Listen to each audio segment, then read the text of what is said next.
খোয়াই সরকারি দ্বাদশ বিদ্যালয়ের প্রাথমিক বিভাগে ভীমরুলের কামড়ে আহত 3 ছাত্র। ঘটনায় আকস্মিকতায় স্কুল পড়ুয়াদের মধ্যে তীব্র আতঙ্ক ছড়ায়। আক্রান্ত স্কুল পড়ুয়াদের প্রাথমিক চিকিৎসার ব্যবস্থা করেন শিক্ষকরা।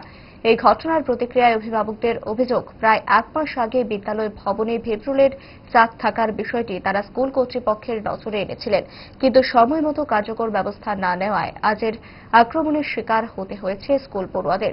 এই ক্ষেত্রে স্কুল কর্তৃপক্ষের গাফিলতির দিকে আঙুল তুলেছেন অভিভাবকরা। এই ঘটনায় স্কুল কর্তৃপক্ষ কি জানালেন দেখুন। সত্যি এটা দুঃখের বিষয়।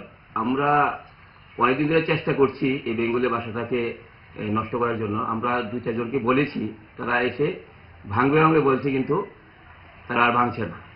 যাই হোক, দুর্ভাগ্যবশত আজকেও আমি বাচ্চাদেরকে বলেছি, তোরা কিন্তু এই গাছের সামনে যাবি না বা ডিল দিবি না। এমন আছে বেঙ্গলি ভাষা, তোরা কিন্তু মারাত্মক অবস্থা হয় বেঙ্গলি যদি কামড়া। তারা এই কষ্ট করেছে। তারা যথারীতি আমাকে বলছে, না আমি করবো না।